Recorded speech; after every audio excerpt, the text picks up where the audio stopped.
Lods, Oh, may napapansin ako sa Facebook. Bakit hindi pare-parehas ang earnings, Lods? Halimbawa, parehas ang dami ng views pero magkaiba ang earnings, malayo-malayo. Bakit ganon? Ano ang mga dahilan ng mga ganon, Lods?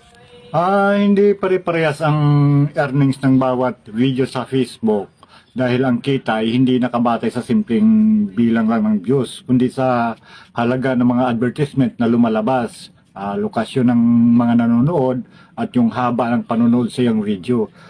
Yun ang sistemang pinapatakbo ng Facebook sa ilalim ng kanilang pinag-isang tatawag na CMP o Content Monetization Program. Ano ba kasi ang mga batayan ni Facebook, Lods, sa pagbibigay ng earnings sa atin? Ang pangunahing batayan ng Facebook ay yung tinatawag na CPM at RPM. Ano naman yung CPM at RPM?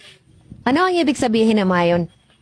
Ang CPM, yun yung tinatawag na cost per mil o ito ang halagang ibinabayad ng mga kumpanya o advertisers sa Facebook para sa bawat 1,000 beses na lumabas ang kanilang ad sa isang video.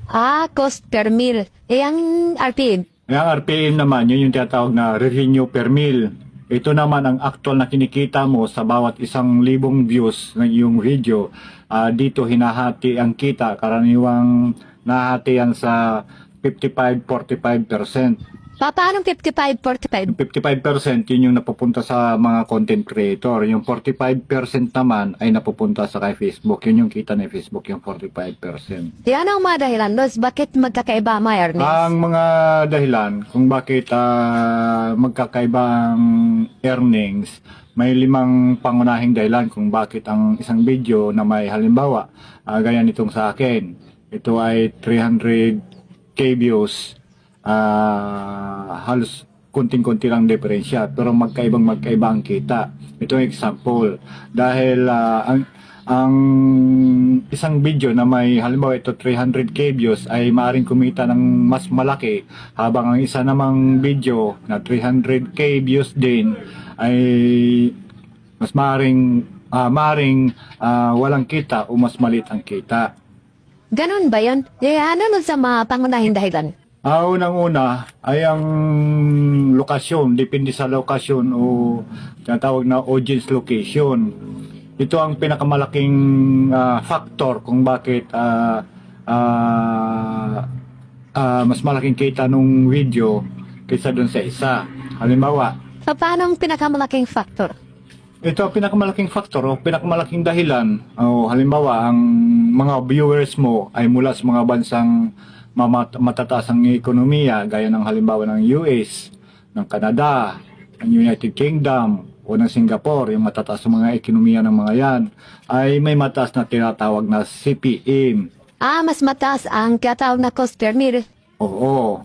Ngayon, kung ang manonood mo naman ay halos andito lang lahat sa Pilipinas, ay mababa ang tinatawag na ad rates o bayad ng advertiser dito.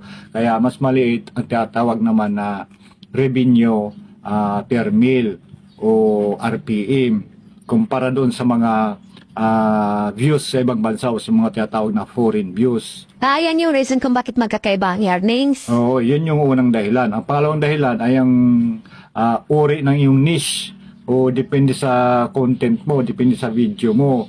Kung ang nilalaman nung niche mo ay gaya ng mga finance, technical, o negosyo, o health, o educational, mas mataas ang bayad ng mga naglalagay ng advertise doon sa video na yon kaysa doon sa mga content na mga memes video, mga jokes video, lalo na pag maiiksi,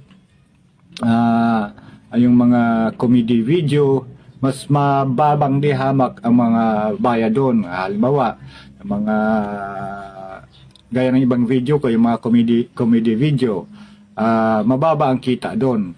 Pagka yung naman mga educational video ko, mas mataas ang kita. At isa pang mababa ang kita ng mga video, gaya ng halimbawa, simpleng nagluluto ka lang, pero hindi naman educational yung pagluluto mo. Hindi ka naman nagtuturo, basta pinakita mo lang, guys, nagluluto ka ng ganito.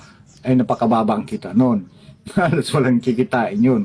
Kaya may mga videos ng, halimbawa, isang Halimbawa nga itong sa akin, halimbawa yung 300,000 views, yung isa naman parehas na 300,000 views, pero mas malaking dihamak ang kita ng isa.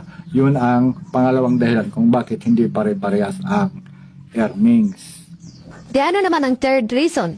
Yung pangatlong dahilan naman, yung tagal at kalidad ng panonood o retention and watch time na tinatawag.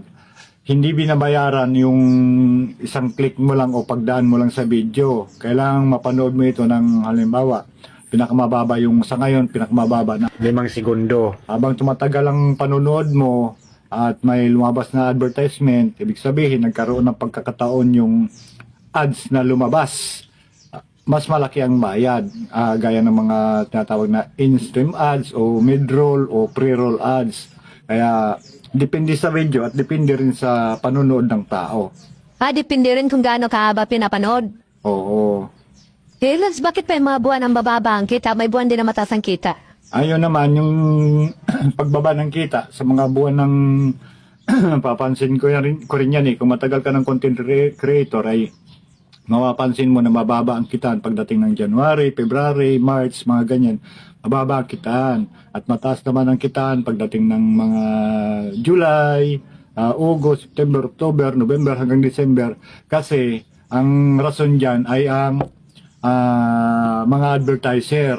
Ang mga advertiser kasi o mga naglalagay ng ads sa mga video natin ay mas naglalagay sila ng mga advertise pagka yung mga panahon na yan, yung malapit ng December. Ibig sabihin, mas maraming mamimili sa mga season na yan.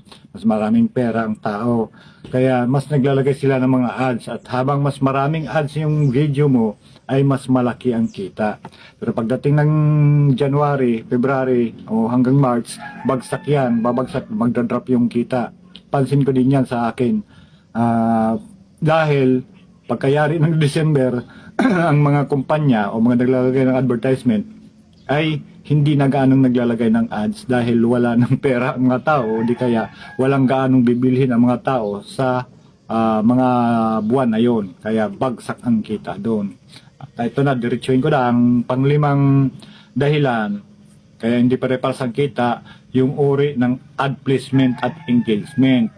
Ang mga videos na maraming shares, comments at saves ay mas pabor sa algorithm ng Facebook.